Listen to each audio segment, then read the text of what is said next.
Morning. Good morning. How are you? I just got to move something from my background here. How you Doing- doing? Doing great. Up nice and early? Yep. I much prefer the 2 hour time differential, but because the 3 hours is a little bit much, but once it's habitual, you just keep getting after it, What percentage of meetings are East Coast versus West Coast for you? I would say 75%. And I got three people on the West Coast, but it seems everybody's running on the East Coast time. So yeah, it's, I don't mind. I get going about 5:30. So get up 5:30 somewhere in there. And so that's cool. 8:39 and I'm going, but I'm on much longer than the staff. Oh, I can imagine. I don't stop at 2 or 3 o'clock in the afternoon here. I keep going. Yeah, no, Then I can start targeting geographically and speaking to people that are Midwest or West. So it works out. that's good. That's good. How's the transition with everything gone to you running the whole thing now as opposed to the previous regime? Well, I guess Bill surprised us a little bit in terms of going ahead and resigning before Indianapolis, but the good Oh, news, did he? I didn't even know that. yeah, he left on May 12th. But Lance, I spend more time talking to Bill in the last 3 or 4 weeks than I did the last 3 or 4 weeks that he was in the chair as chairman emeritus. And what was interesting is he's still very engaged. He's coming to Indianapolis, so we're excited.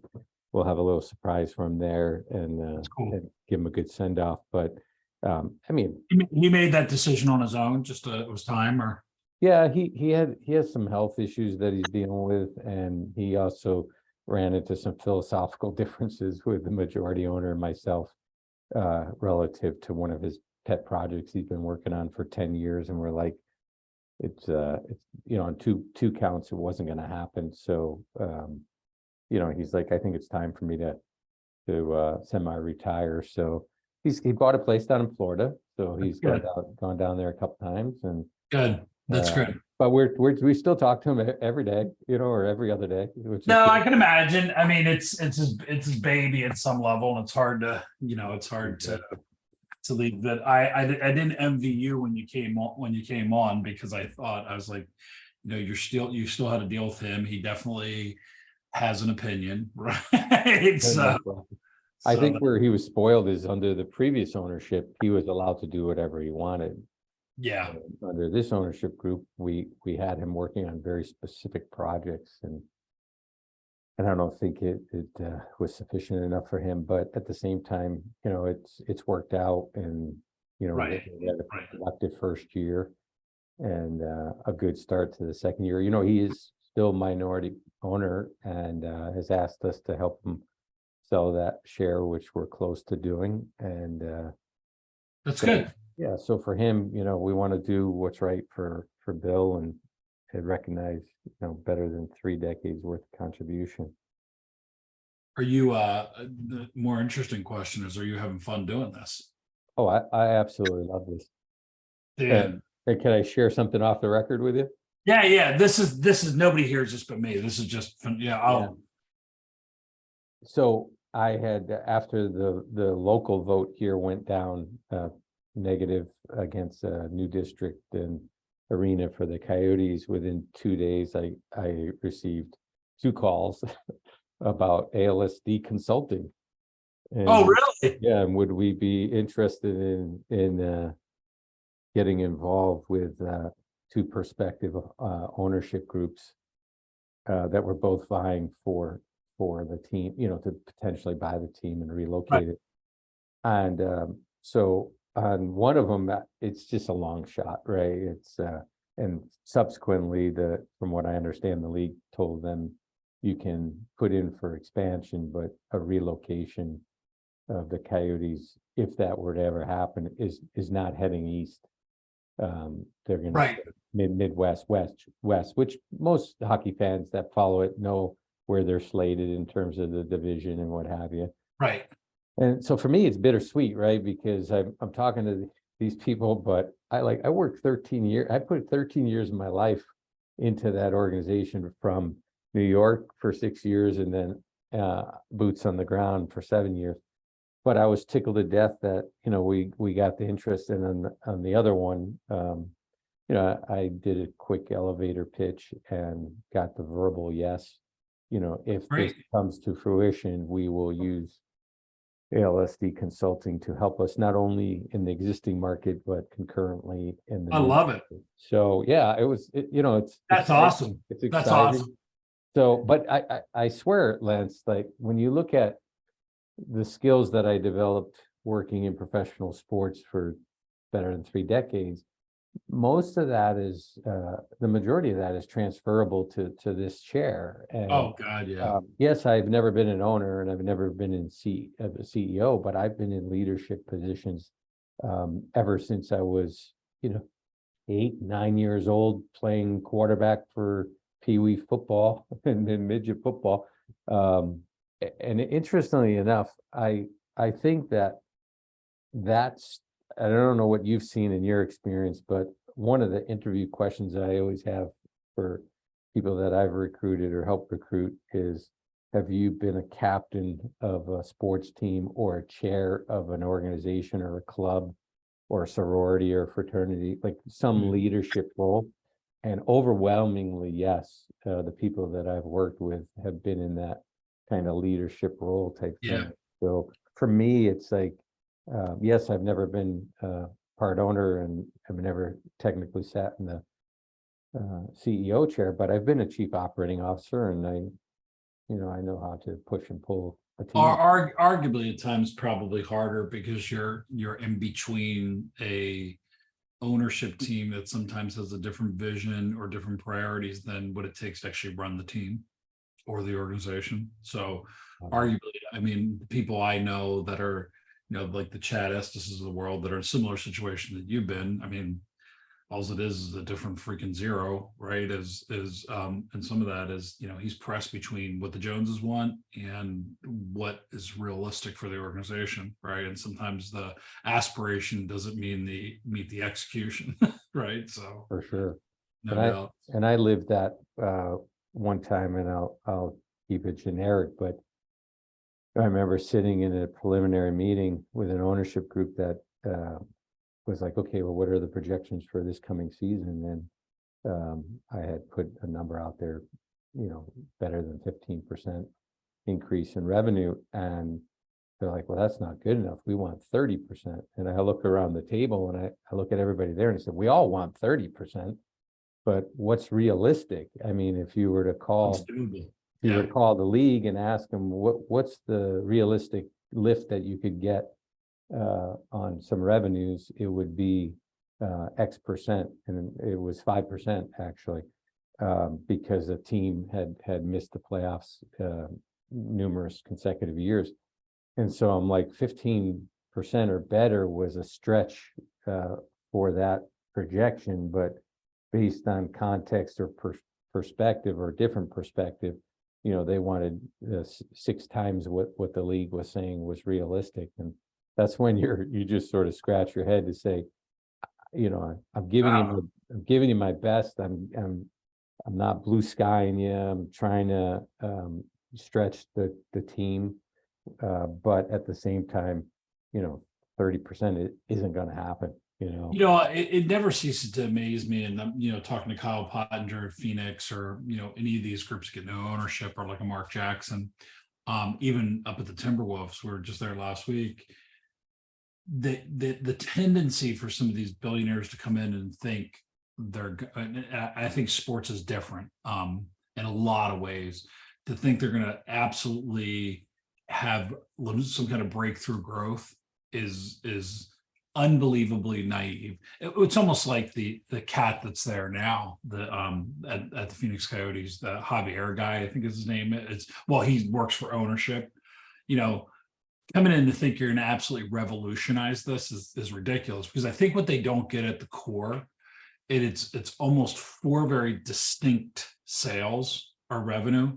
You got sponsorship, you got media, and the sponsorship gets confused between the marketing of it and the branding that you do. Then you got ticket revenue, which is then split against premium, but then is split against consumer, which is split against business, and then your premium or your suites is split up again against, depending who does a sponsorship, and they don't realize it's 4 or 5 very tiny revenue streams that they can't get a hold of the bull. So when they look at overall revenue and they don't dig deep, they don't understand. It's not like Bud Light trying to use an influencer to catapult or destroy the business. That's one move's going to do nothing.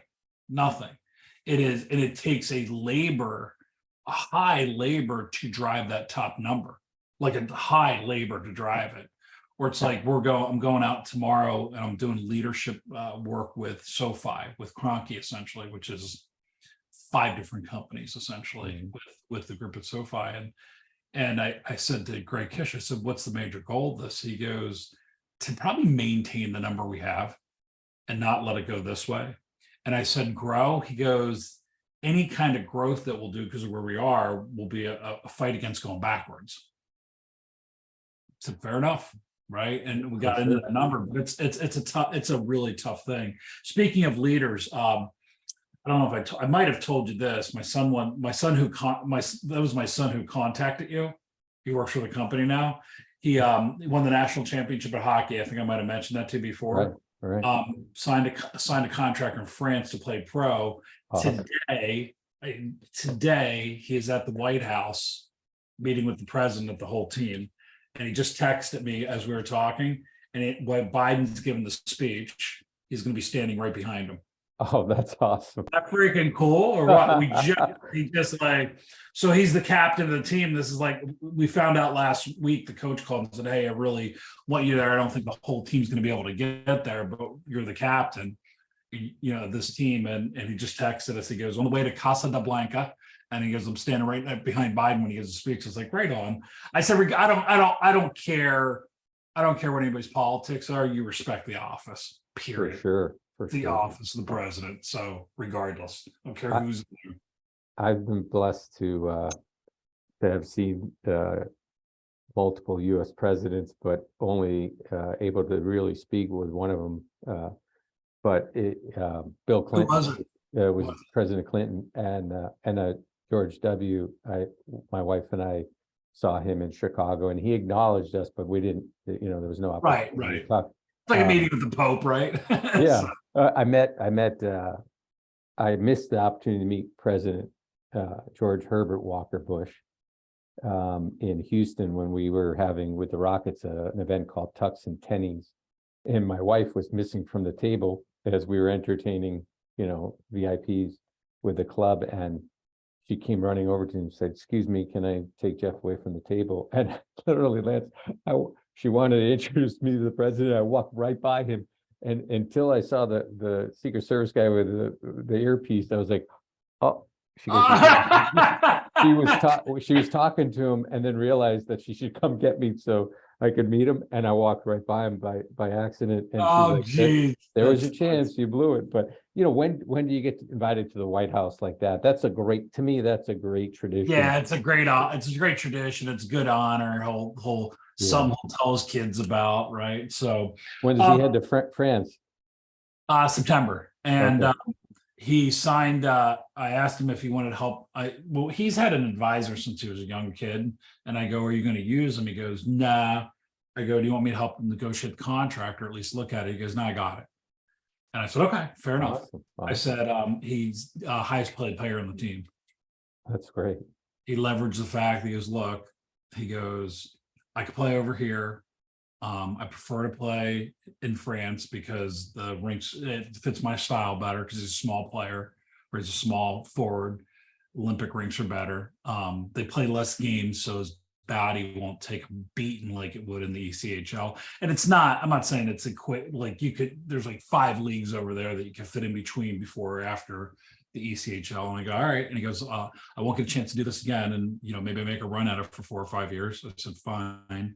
And he went in there and he said, look, we won the national championship. I was the captain of the team, but a top scorer every single year. I was drafted in USHL, played a lot of junior hockey. I'm 25 years old. He goes and he negotiated his contract. He's getting paid exactly what their top player from France is, because they only take so many imports. You're only allowed like 6 or 7 imports from Europe or Canada or the US. So he's an import, and it's right in the French Alps. So it's in Mont Blanc, which is the highest mountain and the French Alps. So hiker's paradise.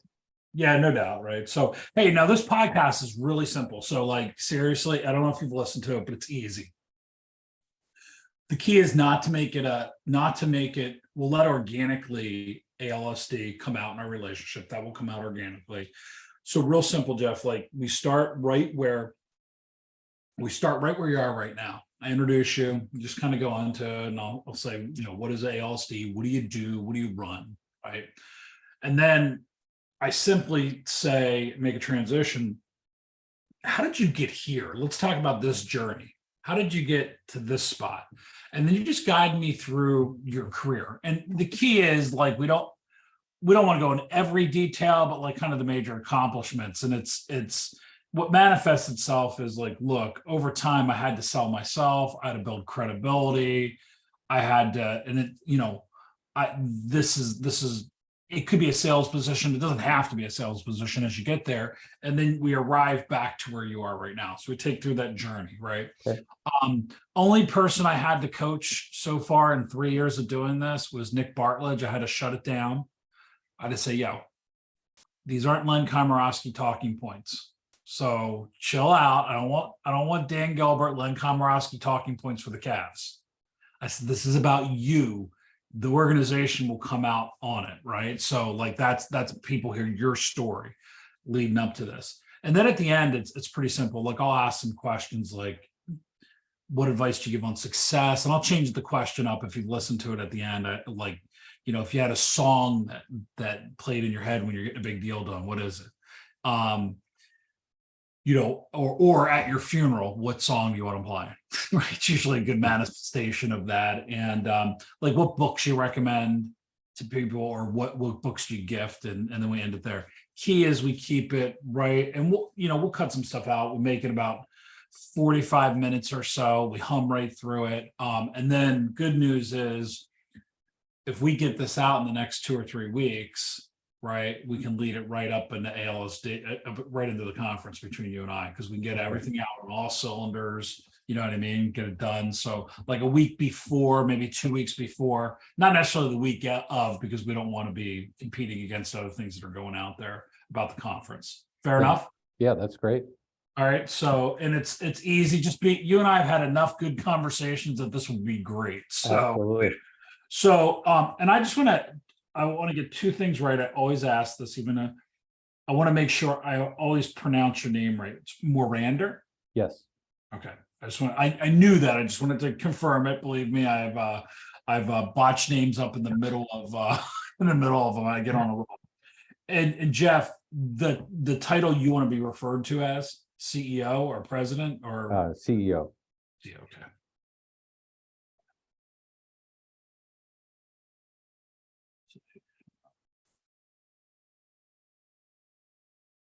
And I'll ask you questions about ALSD, and then you can explain it and like give the pitch to it. Blah, blah, blah, blah, blah. All right. So hold on one second. This isn't going to let me turn it off and turn it on. All right. So I just got to look at the time here. So at the 9:49 mark, we've been on for 20 minutes. I'm just writing a time down. Sometimes when you log in and out of Zoom, sometimes it doesn't let you hit pause. So I'm not going to go back out. So 9:49, 20 minutes in. Okay. All right. So my team, this officially starts the interview. All right. Good morning. I hope everybody's doing great. Another episode of Against the Sales Odds. I'm really excited about this episode because I've gotten to know this person over the last 24 months pretty well. We've sat in a lot of meetings together.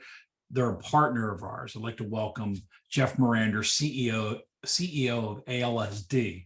Jeff, I'm going to let you talk to the audience about what ALSD is. So tell everybody what ALSD is. Thank you, Lance. ALSD is an acronym for Association of Luxury Suite Directors, which is interesting because we've outlived that name over the last 32 years by adding more members and more tracks in a diverse categories. So, but simply put, it's a community of members that come from professional sports, from build and design firms, from tech companies, and this year the addition of companies that are involved with safety, security, and health, as well as fan journey or fan experience. So it's a philosophy that we have it's all connected. So while we started as a association of just luxury suite directors, and 13 of them that gathered in Indianapolis 33 years ago, we've built that up to conferences of in excess of 1,300 attendees. So ALSD has really grown over the last several decades and have become more than just a premium seating organization. Jeff, just for people who are not in the sports industry or entertainment industry that listen to the podcast, if you, in a nutshell, if you had to kind of explain the importance of the suite business, that hospitality business to sports in general, or maybe what people would expect going to a stadium or an arena, could you in a nutshell kind of wrap that up for people that wouldn't know?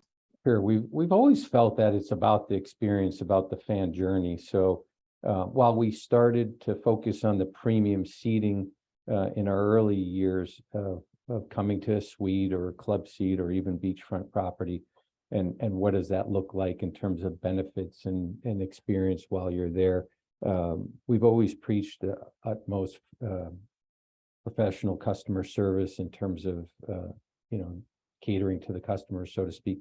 But for me, it's it's gone beyond that, right? It's the driveway to driveway experience. So, having worked at Soldier Field with the Chicago Bears in the past, we had everything right in terms of training all the different entities that touched the Bears fans when they came to the game, from staff that was out on the outside footprint of Soldier Field to welcome them and direct them, to security company, to an usher company, to parking company. And what we realized, and what ALSD supports, is it's all connected. So one traffic cop screws up the pattern, affects how they experience their parking situation, which then affects how they come into the building, and it's a ripple effect. So we're committed to breaking down the silos of many departments, if you will, and bring everybody together in the US in July for a conference, and then in October in Europe for a conference, and sharing best practices and what that looks like. But the common theme is that fan experience thread that we're committed to. So it goes beyond premium. It's literally driveway to driveway. So the mission of ALSD at some level is to share best practices, strategies around that stadium experience that's more on the luxury side, the premium side. So whether you're a business that entertains, like my brother works for Bank of America, and they have several suites all over the country, it's that experience where there'll be some kind of entertainment around friends and family in that driveway to driveway. And what ALSD does is drive the best practices between all these sports teams, whether they be a Major League Soccer in Europe, all the way to an NFL team, even an MLS team here. So I'm excited to have you on. Now you're the CEO of this organization that works with all these monster sports entertainment brands across. How did you tell us about your job? Tell us about the LSD organization. What are you focused on a day-to-day basis? And then we're going to go backwards, and how did you arrive at this spot? No, that's a great question. When I look at ALSD in terms of my focus, I'm looking under the hood with respect to where we are and where we want to go. And part of that is strategically looking at the conferences that are so important to those sharing of best practices and networking, and seeing new venues or renovated venues that you may or may not be able to make a separate trip to in your personal or professional life. But for me, I looked under the hood when I first got here and focused on people and technology, because while we talk the talk with our members, we hadn't walked the walk in specific areas. And so we've really upgraded our team and upgraded a commitment to the technology from database CRM to artificial intelligence and anything in between. But for my focus, I've really looked at how do I diversify ALSD from the name of the conference to do we add additional conferences, because the demand worldwide is incredible. I mean, we're talking Australia and Asia and all parts of Europe. You could have a show in the UK every single year, and that still wouldn't meet the demand around the world for that kind of sharing of information and networking. And you know, we encourage people to do their R&D, which we affectionately call rip off and duplicate. So if you're building a new facility, go out there and see all the different venues. And it doesn't even have to be in the same sport that you're focused on. So I'm looking at diversifying ALSD. We've added a consulting arm. We're looking at a secondary marketplace, adding that because to your earlier point, Lance, we not only have the sellers in terms of 80 to 85% of the sports teams and venues are members with us. But we also have the buyers, such as the Goldman Sachs and the Bank of Americas, et cetera. And so at some point, we'd like to put them back together again. You know, the pandemic has created some issues for us, but that's one of the reasons why I'm focused where I'm focused, because as you recall, we didn't have the ability to have a conference. So if your entire business is focused on two conferences, how do you survive? And so we're and how do you support your customer base? So one of the things you said, if you're listening, LSD works with about 80% of the sports and entertainment brands around their high-end hospitality, premium seating, whether they be club seats, whether they be suites. And it's such a critical part of the revenue for a new stadium. If you looked at the Buffalo Bills right now are building a brand new stadium, and a significant portion of their planning would be to focus on what's that premium experience look like, how to sell that premium.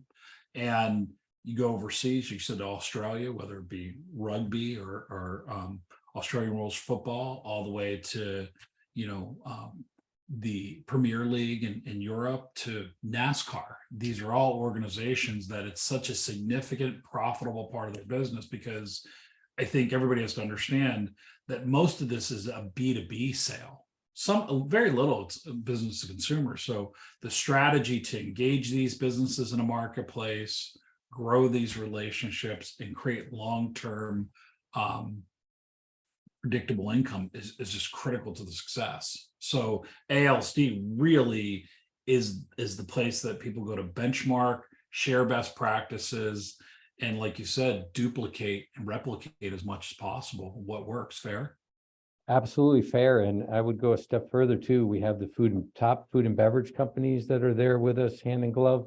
We have the top venue management companies in the world that are there. So again, I go back to that. It's all connected where, you know, we're starting to see a trend where it used to be the suite director would come with one other person, and now the organizations are bringing additional people with them, whether it's business intelligence or security or their food and beverage partner or their parking partner. So you're starting to see the breakdown of those previous silos where more and more people are coming to the show, and they may not sit in the exact same sessions. That's the beauty of having 4 different tracks, is you can cross over to wherever meets your interest. But the fact that they're there together and they have a shared experience that they can then debrief with, that I think helps with that collaboration within their own organizations. And that, and ALSD every year we'll have different events that they're bringing these folks together. And I'm kind of curious, Jeff, like if I'm listening to this, I get a lot of CEOs on here, presidents, senior level VPs, and senior level leaders like yourself. The question is always, how did you arrive here? Like, let's start from the beginning. So you're a CEO of a major international association. How did you get here? What's your first move coming out of school? If you even went to schools, I have some guests that don't go to schools, some do. What was that first move? Where are you from? Where'd you go? Maybe coming out of school or your first job. What was that first move for you? What started the journey? I grew up in West Hartford, Connecticut, and before I embarked on my career at Boston University, I actually took a job with a department store, so School of Hard Knocks, grunt work. But learned a lot in that experience while going to high school. But early on, I had two career paths that I was set on. One was to be a pilot, or two, to be in professional sports. Unfortunately, with the pilot career path, I finished third out of 102 cadets at Boston University. And there was only 2 pilot slots. So they offered me a nav slot. I turned it down, and I immediately pivoted to sports. So I was working in the communications department my freshman and sophomore year. And then I pivoted to work with the BU hockey Terriers. Well, we got something in common that I didn't even know. I didn't know you were from West Hartford. I spent my middle son spent 2 years in Newington. I've spent a lot of time in Newington. He played junior hockey for the Connecticut Chiefs. Had no clue. And I'm thinking, as soon as you brought that up, I'm thinking about a great diner that I've been to quite a few times. I'm trying to think of that. I don't know if it's off Mass Pike there, but there's one road that goes down the middle right near Newington there. So spent a lot of time there. I grew up on Newington Road. I could chip a golf ball. I love it. To the town line. So I did not know we had that in common. Yeah. And that is great. And things as many times as we've talked. That's so you went to so you grew up in West Hartford, ROTC, you pivot, it's not working out. You want to be a pilot, you're not going to take the navigation position, and you're working in a department store. What are you doing in the department store? Are you selling something? Are you servicing something? I ended up going into shipping and receiving. So I was right on unloading 18-wheelers. And like I said, it was a great learning experience because we had to do everything manually with a lift. And then once they built the docks, I could handle an entire 18-wheeler by myself. So I worked the night shift and helped out our. Is that all through school? Is that after school? I did that through high school, and then I was very fortunate to catch a break before I started working with BU hockey. The Hartford Whalers of the National Hockey League, now Carolina Hurricanes, became the first. They set up the first inside sales department in the history of the NHL, and only the second one in sports behind the St. Louis Cardinals. And so I would go to school at BU and then come back and work in Hartford for the Whalers during the summer, and got my first taste of career in professional sports. And I look back at it and say I caught a great break because I saw the owner for opening night. I grew up a Bruins fan before the Whalers even existed, and on opening night against the Bruins, I see the owner in the Civic Center Mall on the railing, and I go, I have to go speak to him and introduce myself and see if I can work in the business. Now, mind you, I'm in a Bruins jersey, so not very smart to meet with the rival owner, but I knew he had gone to Boston University, so I knew we had something in common, Lance. And so I went up and I talked to him for a few minutes, and he said, Jeff, send me your resume and I will route it and we'll see what we can do, because we're about to launch this new initiative. And I was one of the fortunate 13 people that were hired and got my taste of professional sports while still in college. I'm seeing a pattern evolve here. Number one, you're definitely smart enough to talk to a fellow alum and make the connection. I see a little bit of the operational side early, right? Because I see the pilot coming out and you're working on the docks, but now I see the sales side emerging too. So you get out of BU, you experience the Hartford Whalers inside team. Was that after school or during school? What were you saying there? Both during school Okay. and immediately following graduation, to potentially earn a full-time job. And I had a great mentor in Jack Parker at BU, the head hockey coach, and not only, in terms of the sport, but in life in general. He's like a second father to me. But when I came back after I graduated, my parents were like, we just sent you to Boston University for 4 years, and when are you going to land a full-time job? And I was like, this is what I want to do. I'm out there interviewing with different banks. Right. I was a finance major, but Not a in bad place in Hartford for insurance either, right? no. And I got lucky. In mid-August, I had my parents set a September 1st deadline for me to get there, and in mid-August, my boss came to me on a Friday afternoon and said, "Can I see you in my office?" And he closed the door. I'm like, "This has never happened to me. Something's up." And he said, "I've just resigned my position, and I'm recommending you for the job." 22 years old, right out of college, and my knees shaking underneath the table. And I'm like, "I'm your guy. I'm ready. I would love this challenge." And So was that to manage the inside sales team, or was that, am I it was to following that right? manage the entire ticket sales and service department. Oh, no. Yeah, Wow, you talk about, one door closes, one door opens, right?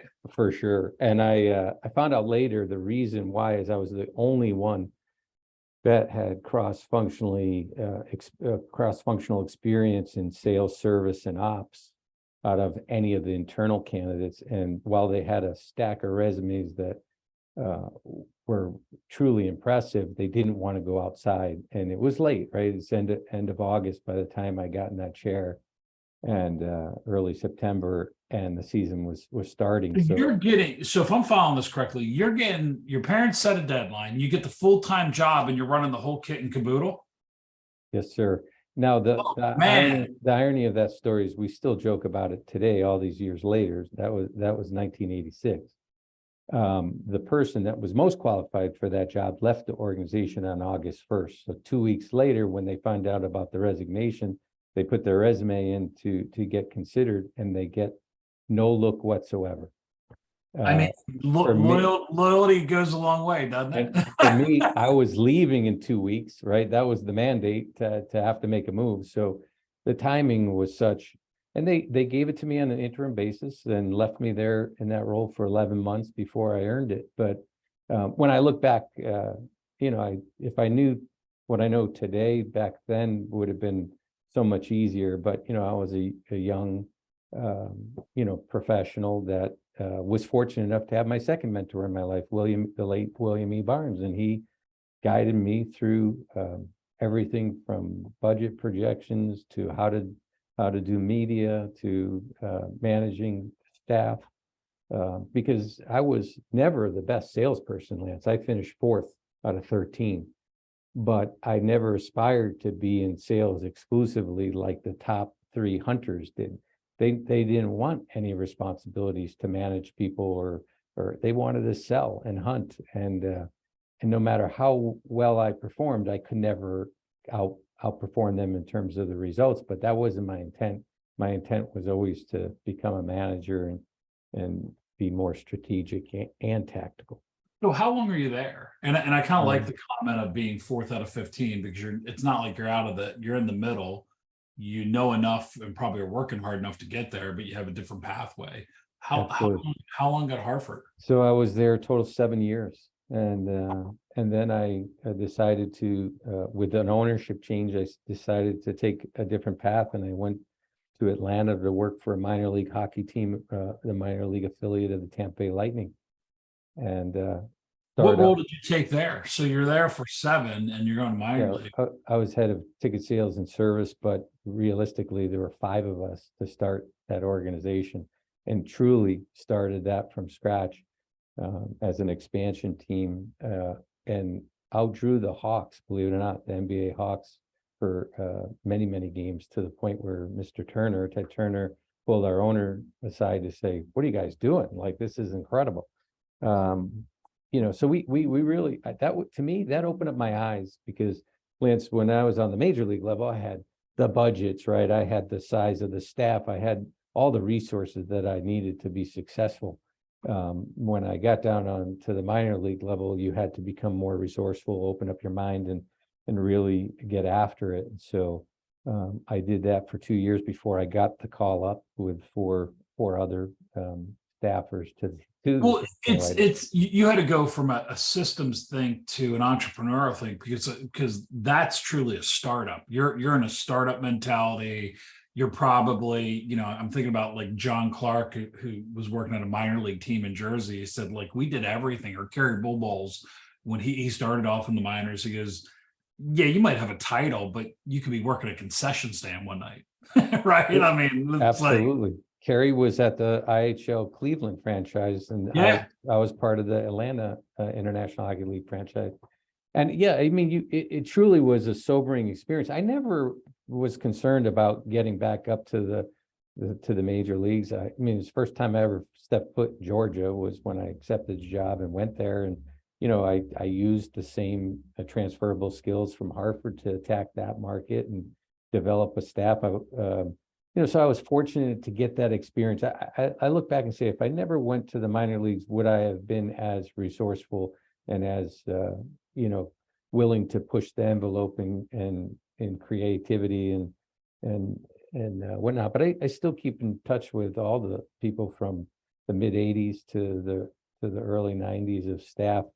And again, there's continuity there because I've been blessed to have certain people work with me in different markets, sometimes 3 or 4 markets where they would follow me to the new endeavor. right. But it was a life-changing moment for me, not only to expand professionally, but that Atlanta and that experience is where I met my wife of 30 years, and so Congrats. yeah, so it was. So you said Atlanta made you resourceful. So you found your wife and you became resourceful. I love it. I love how all that came together there. So what are the next couple moves from there? And it seems like you're on a little bit of an NHL trend, which for everybody listening to, and I say this with all due respect, being a hockey father, loving hockey's a tough sell. Like it's not, you're not selling the NFL shield, and I'm not knocking anybody on here that does. Hockey's just it's a different sell. It's similar to kind of what MLS has to deal with at some level. It sometimes it takes a second seat, third seat, maybe a fourth seat, and you're selling hockey in Atlanta. A little bit different selling hockey in Hartford, which is far from Boston. So your next 2 or 3 moves are what? Where do you go from there? I go up to the parent club, the Tampa Bay Lightning, and I open what is Tropicana Field, but at the time was called the Thunderdome, St. Petersburg. So I go to the Lightning because they are going to move from Tampa to St. Pete. They need to double their staff size. And so I worked there, and then I decided to cross over to the NBA. Another fantastic. Was it the same role? You said they had doubled it. Yeah. So you're still. I'm a ticket You're on the and revenue ops and guy. service side. Yeah, Okay. revenue. Yeah, for sure. That's the one thing that I was taught when I first came into the business in Hartford was keep your pulse on the revenue, keep your thumb on the revenue, because that will open additional doors, and it did. And I never envisioned myself. I mean, I'm a finance major. I never envisioned myself to be in sales, service, and ops, but I loved it. I fell in love with it. Do you sell to live, or do you live to sell? Sell to live or live to sell. Sell to live or live to sell. It's interesting too when you look at and I would argue in any industry, the heck with just sports and entertainment, that there are 2 paths to get to the top that I can see. Now, one is you definitely take care of your relationships. That's common, anybody I talk to, but you're either coming through on the high finance side, or you're coming through and bringing bread to the table on the sales side. And I see those 2 paths. I see more people on the sales side than I do the other side. So it's interesting. You have that ops piece too. So you're there, and then you go to the NBA. Who do you go to the NBA? I go to the Rockets, and I go to the WNBA Comets, and we had an arena football team too. But the Rockets was Barkley, Olajuwon, Drexler days, coming off of two championships. So I think we had about 40 seats that we needed to manage to sell. The WNBA Comets, one of the top 3 experiences I've had in my entire career, was the inaugural season. It was fantastic with Cynthia Cooper and Tina Thompson, the late Kim Perrott. We didn't have Cheryl Swoops because she was on maternity leave till year 2. But Lance, when I tell you grassroots all the way, like it was anything that we asked, we were able to do. And we ended up winning the crowds were incredible, but winning the championship that year. Wow. And then 3 more after that. Now I had left right around the second championship. That's the first time all these teams you work for, the WNBA team is the first time you named any players that sounds like you became a fan of that. No question. It was awesome.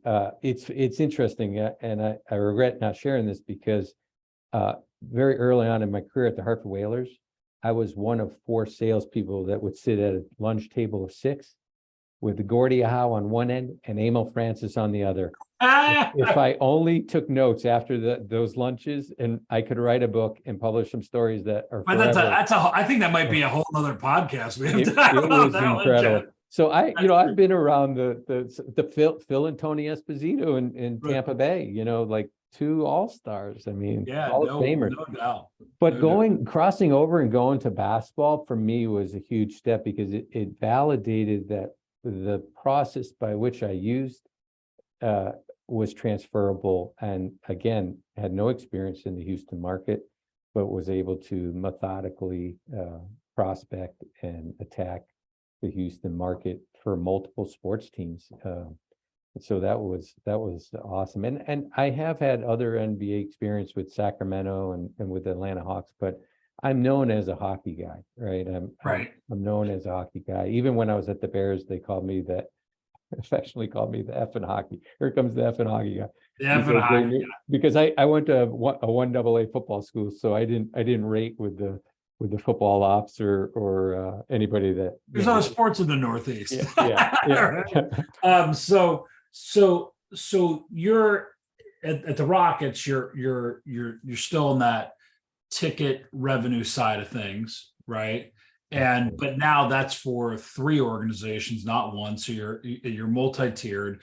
Now it sounds like not only are you being resourceful, now you're creating a predictable, scalable process that wouldn't matter what you sold. And I'm going to assume too, if I go as far to say, is probably a lot of those principles you're applying at ALSD right now to grow a service organization around driving revenue. And I do know a little bit about your approach because I have been working with you for about a year at this point. So your next couple trips, and you're still, are you like at a VP level at this point, these different organizations? Is that okay? I hit the vice president level with Tampa and then again with Houston.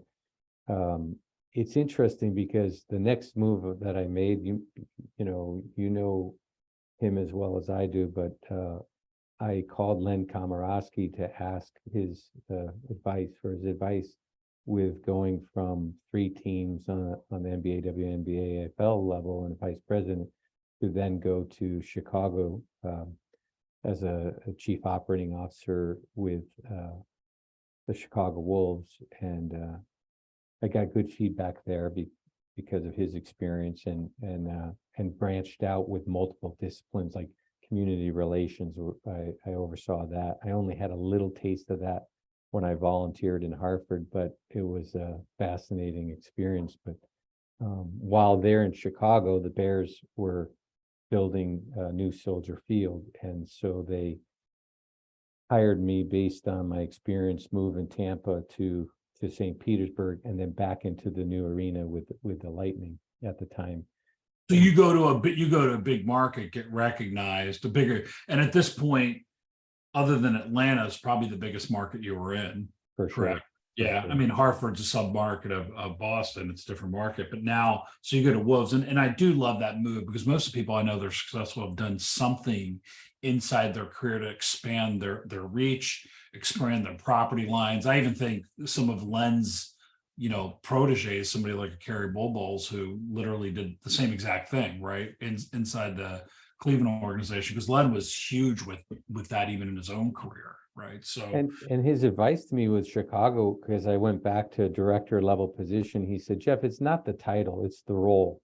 And right, I thought that was very telling, because the role was very expansive. I mean, not only did I do the sales and service at the last year Soldier Field, but we had to do a concurrent campaign for 2002 down in Champaign, right, 170 miles away. And oh, by the way, start selling the new building for 2003. And so you're juggling 3 sales campaigns with a very small staff, and you're down one level. But I was invited, I was one of 4 to sit on the construction team. And so not only could I do the sales and service, I could actually guarantee what we were positioning as the benefits to our fans and suite holders and club seat holders was actually going to come to fruition, because now I had to stay at the table on all the value engineering decisions that needed to be made on the construction side. So it was so I'm kind of super curious, unique. right? So you brought up a couple things: resourcefulness, more of a predictable process. You understand sales and ops. What would you say at this point? Because you're a good, like you've had a couple leadership positions at this point. What starts to become your leadership philosophy? What is like your leadership style? If you had to say it in 2 sentences at this point. You know, it's hard to recap it, because I focus on the people, right? One of the things that I learned was, yes, you can have a process and you can manage your team a certain way, consistently a certain way on fundamentals. But I guess my secret sauce is to manage individuals based on their skill sets. So if you, Lance, are an expert in sales, I would give you low direction, low support. If you struggle with budgeting or projections, I would give you high support, high direction. So it's based on the individual, based on your skill sets related to the job. And I didn't get that when I was a younger manager. I really didn't. I try to blanket manage everyone, but there's farmers, there's hunters, there's leaders, there's managers, right? I was very blessed to have some selling managers, which are a very hard role to fill. You know, a sales manager is one thing, but a selling manager is another, because you're pushing and pulling that staff. But for me, I try to focus on the individual person based on their skill set was the secret sauce. It took me years to figure that out. But Well, that also takes a lot of time too, because most people are looking to reduce how much work they have to do. And if your philosophy, which I actually agree with your core philosophy, people like to be managed and led by exception, not by the rule.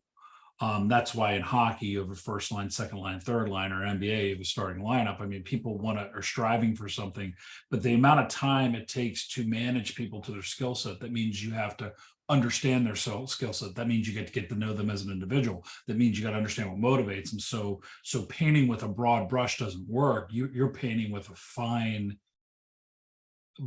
art brush, very, very fine brush, right? Like you would paint the Sistine Chapel with, not some big wall brush. And that's different.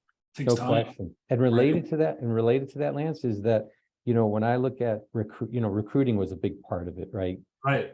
But that was one part of the process, and onboarding and coaching and training and getting staff. But for me, the other part that I really, really focused on to be successful was you create that fun team dynamic, but you do everything in your power to retain your staff. I put a heavy emphasis on retention, because years later, it was when the movement on analytics came out, the NHL put out some great data that would show for every year that you retained your staff, you could expect $100,000+ lift from each one of those individuals. Right. So if you had a staff of 10 and you retained all 10, you could expect an extra $1 million the following year. And so that was another component. It wasn't just, teaching it based on individual skill set. It was retaining that valued team member so that you No doubt. could take it to another level. And I don't know that exists today. It seems like that retention has fallen off, but it's what I do at ALSD. I'm trying to retain who we have and also add the missing pieces. Well, I think you just said it. I sat down with my senior team not long ago, and I said my role will evolve this year as we grow into what I call 5 R's, right? Refinement, revenue. What's one of my other R's? One of my other R's is recruitment, right? Recognition for the organization, but recruitment, the way I look at it, we just said is I think you got to recruit once for people to come aboard, and you got to recruit every day for them to stay. Right. And most people don't leave an organization because the pay is lower. Most people leave because of their manager or their leader. That's what I wanted to ask you, because when I first broke into the business, it was all about loyalty to your organization and then maybe department, right? Because they were siloed, Right. and then self. But do you feel like the business has changed and adapted where people are more focused on they want to work for the manager than they do the entity? See, yeah, and I think that's true, but I also think from a macro standpoint, it's such a good question, and we could probably dialogue about this all day. I think in America, it's much different than working like for a company in Korea, right? Where the company, there's loyalty more to the company than there is to the individual. I think as Americans, we got to realize that if we don't recognize the individual, right? And why do people leave? Most people leave a marriage or a business because one or both parties didn't feel appreciated in the relationship, right? And that's my other R. My 5th R is relationship management, and that goes beyond the business, but that goes internally. So I think if anybody listening is using Jeff's philosophy of leading the individual, I think you win. On average, we were talking about, kids coming out of school. My son's 25 years old. Chance, my oldest, and chance of him having 7 different careers by the time he's 45 is probably a really good chance, which means he will leave organizations, right? But I look, and this as well as I do. People do follow great leaders. You take a Len Komorowski and a Kerry Bullballs. You take a Chad Estes and a Doug Dawson. There's all these examples where certain people fit together, and you have people that stay together too. I think that's wonderful. I think it's a wonderful philosophy. But I will say this to everybody. Here's a big but. The philosophy Jeff's talking to, if you're a new leader or up and coming, or even if you're somebody evaluating your own current leadership, what he is suggesting takes an enormous amount of time and focus. I mean, you're breaking bread with people, that you're spending time and stuff about them. You're managing the relationship with them like you would a customer. And sometimes ESI is more important than CSI. Employee satisfaction to some people is way more important than customer satisfaction. And you can tell, right? So that's important. So you're coming out. You come out of Chicago. How long are you at Chicago? Where's your trajectory there? And then what's the next 2 or 3 moves that start to get us to ALSD? Yeah, I did 3 years with the Wolves as chief operating officer, and then 3+ years with the Bears, 2001 through 2004.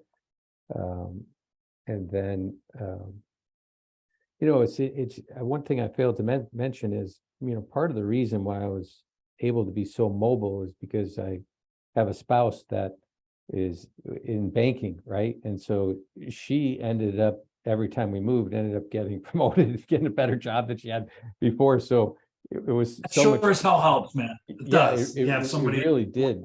Yeah, because when I was single, I made my own decision where I went.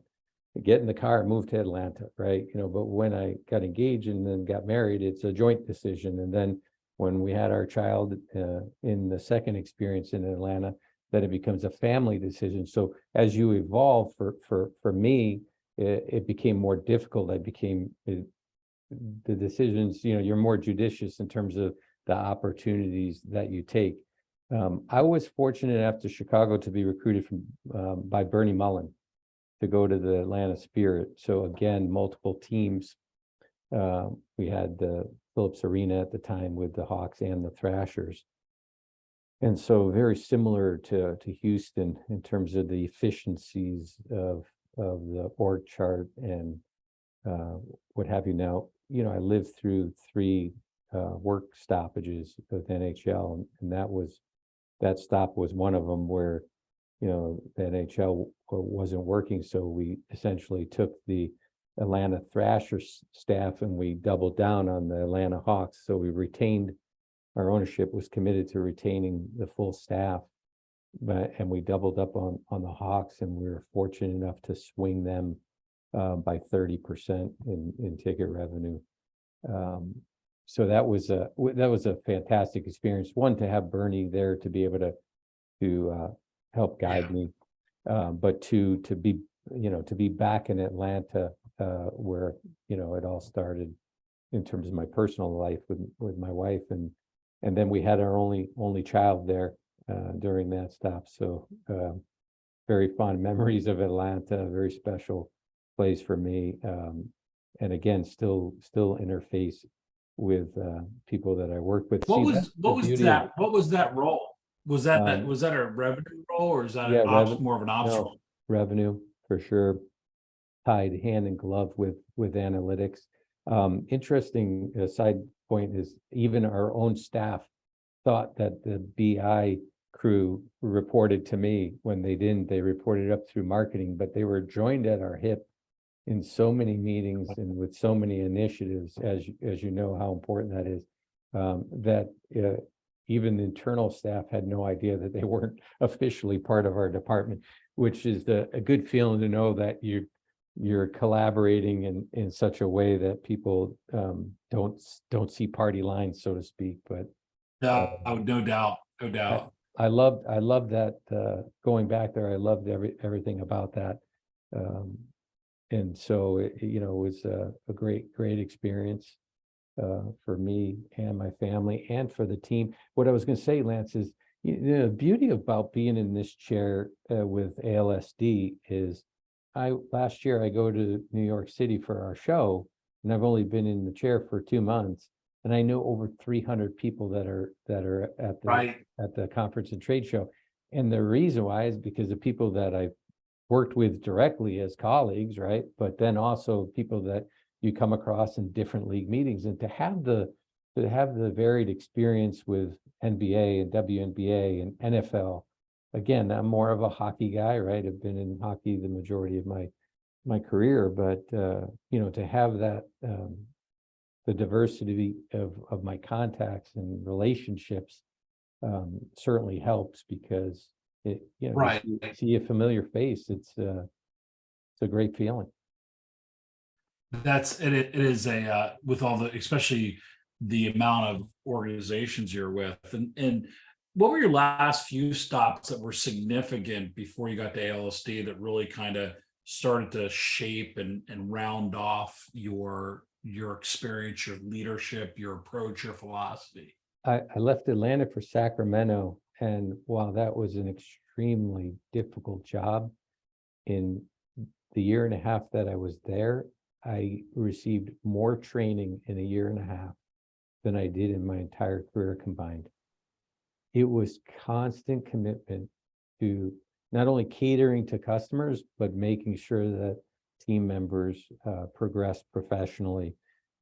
From disc training to listening training to you name it, everything under the sun. And so I'm very thankful for that stop, because while short, and it was more family driven than professional driven, for the reason to leave, because I had a multi-year agreement to stay there. It just was difficult with a 9-month-old baby and no support group. So again, that, when you look at how you evolve, that's one hiccup that we had, based on the fact that it was the first time that we made a family decision, but quickly followed by being recruited to the National Hockey League. And for me, it was an opportunity to go there and earn my doctorate, have a more global view of corporate sponsorship, community relations, ticket sales and service, and work with 8 clubs. So I was part of club consulting and services, which was the equivalent of NBA Teen Bowl, mind you, much smaller. We had 13, 14, 15 people on that staff. So it was a very small crew, but we did consulting with the clubs and try to identify opportunities and share practices, best practices. And so for me, that move back east got us closer to family, but I went there with the mindset for 2 years stop.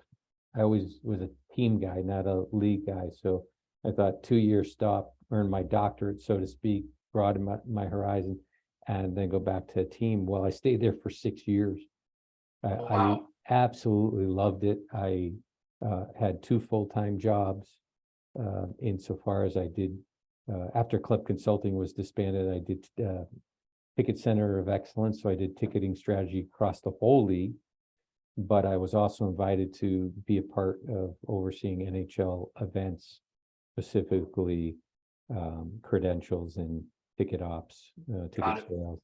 And so I did 2 full-time jobs, 2 different managers that I reported to, an office on the 14th floor, workstation on the 11th floor, and I would just clip something on my chair so people knew where I was, and juggled that for many years. And it was, again, just an awesome experience working with the commissioner and deputy commissioner and the staff that they still have there today.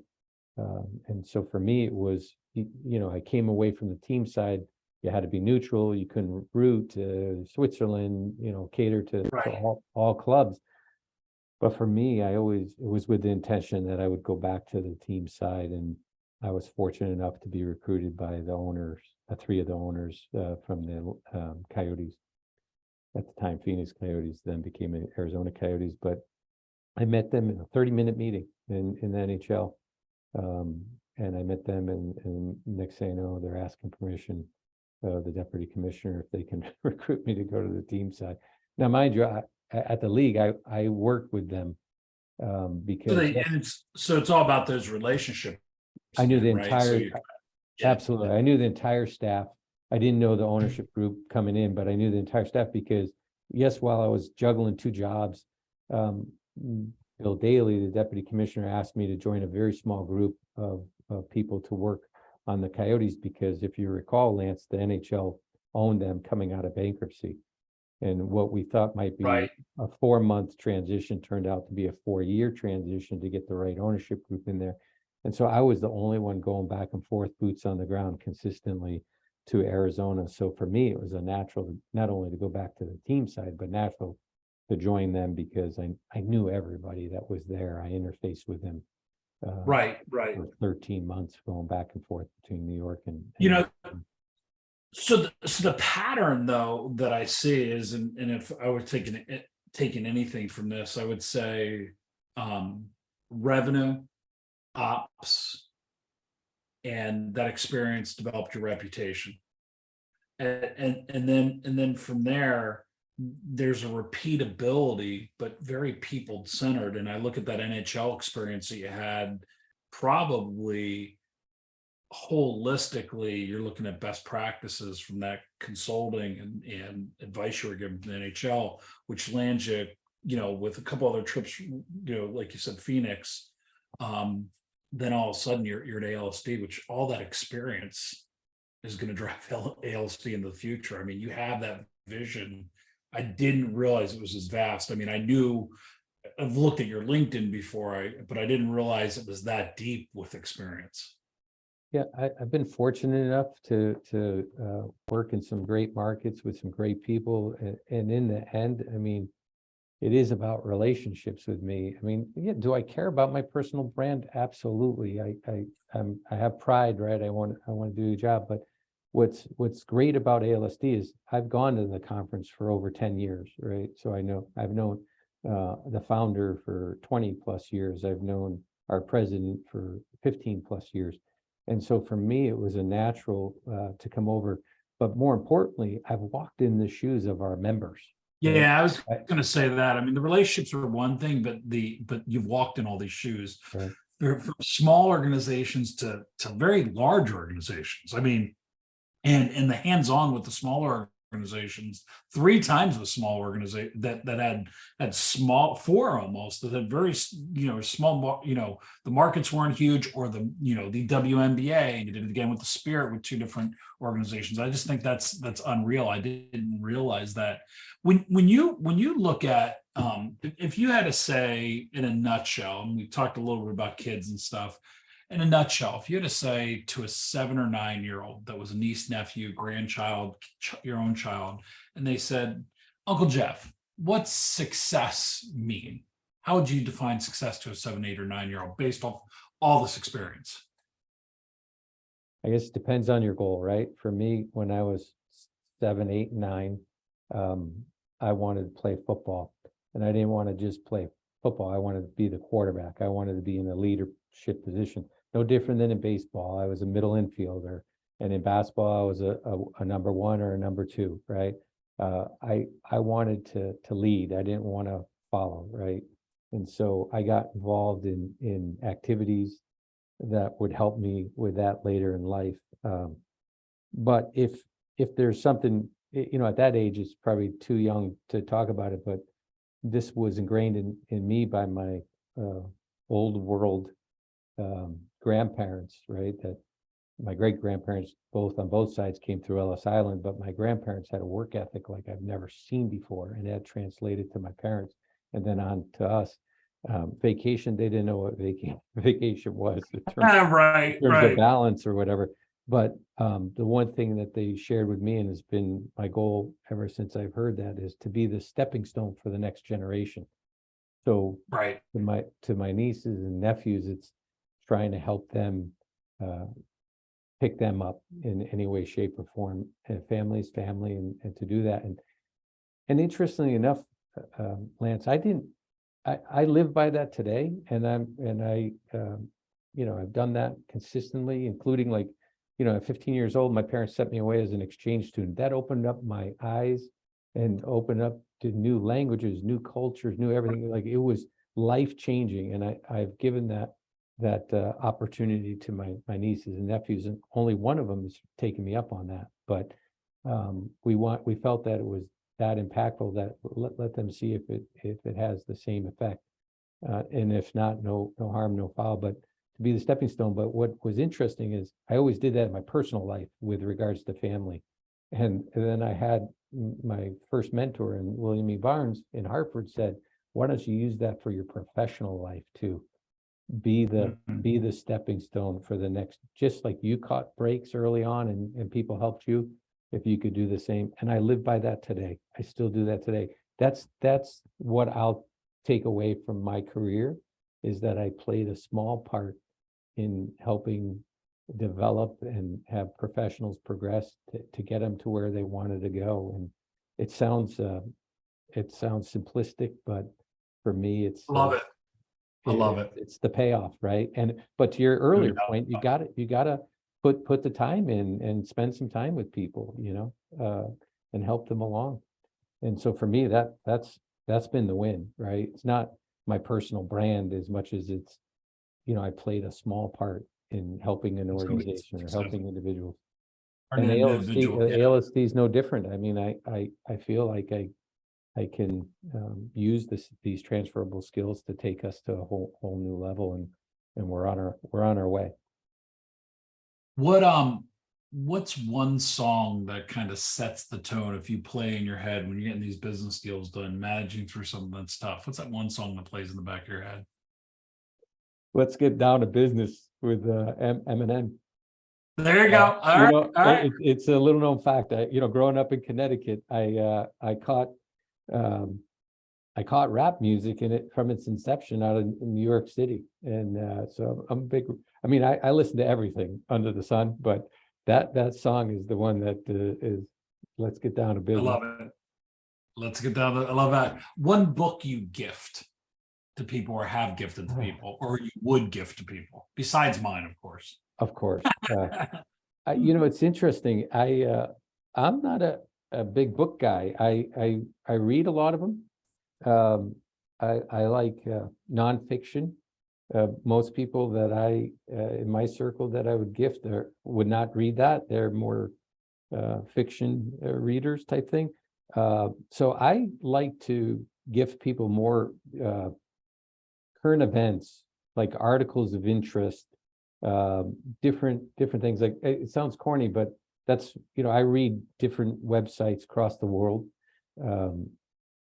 BBC, for example, but I'm more of a current events guy than I am a book guy. Now that changed, because when I was younger, I'm a big Hemingway fan, so Right. I actually read in Spanish, his books in Spanish, because I was an exchange student, right? And now here I am, as I go to Europe for our show in Manchester, making a stop in France, going hiking over the Pyrenees into Pamplona, and Pamplona was his place, and so we've got a few stop offs to chase him, and we'll likely pick up a book to read. But again, it'd be more current events, or articles of interest that I would share with people more so than a book. Fair enough. Jeff, this has been a great interview. Great to get to personally know you better. I didn't realize how deep the track was. Amazing. And if you're listening to this, I think that don't worry about title, because the leadership will actually follow. It's not about the title, and your ability to create a sustainable, repeatable process and understand that is important. I appreciate our relationship, and I appreciate our time here today. Thank you. Likewise. All right. Thanks, Lance. Thanks, Jeff. I'm going to cut it right there, and so my team knows it's cut. Awesome. We're going to get this out in 2 weeks, buddy. This is a great interview. Yeah, no worries. And if you need to use anything from our little chit chat in the front end, don't hesitate to do that too. Yeah, we'll pull, what we'll do is we'll pull some one-liners from this. We'll title it, throw it back to you. We'll put all ALSD into the thing. We're getting, I think we got about 30,000 people that download it. So a lot are in sports and a lot, so it's growing, and it's on a traditional podcast. When did you start it? Spotify, Apple. I started in the pandemic, so a lot of the ones that go out are actually older interviews, and we're just starting to, because we hadn't promoted them. So last June, we moved over to a traditional podcast. It was just recorded like this. Now this will go up on our YouTube channel and stuff like that, but we'll put it out on Apple, iTunes, Android, and all that good stuff. So that's awesome. Well, kudos to you. I love it. Yeah, so I'm excited to get you up, and you'll get a good transcription to this. And when we put it out, Zach will contact you so ALSD can push it. Awesome. Sounds fair good. enough. Hey, have a great day. Hey, Lance, before I let you go, so on the session in Indy, so we have a deadline coming up on like Friday for the RSVPs. I assume we'll go out to a second batch of people, and I'll coordinate that with Chip and Brandon. But I assume we'll go out to a second to try to build up that attendance. But do you want me to personally pick up the phone and call anybody like on these lists? Yeah, and I will too. So why don't we talk about that? Why don't we see what the list ends up, and then we can personally, and I'll do this. We'll both do the same thing. Because I'll do it too. I mean, with the sending out an email, who knows if they've seen it? But then I'm sure they'll kick themselves if they didn't get didn't RSVP. So. Yeah, let's do that. Let's compare our list to make sure we're in, because we can double up on it. Sounds good. All right, buddy. Right. Thank you, sir. Man, it's good talking to you. Thanks. I love your story. Didn't realize. I'm impressed with how deep some of those moves were. So wow. I've got a very patient. You look at somebody's resume, where they've been, you hear about them, and you're like, wow, like they were stops too. So I love that. For sure. All right. Okay, my friend. Bud. Good talking to you. Have a great day. Thanks, Jeff, for doing this. Take care.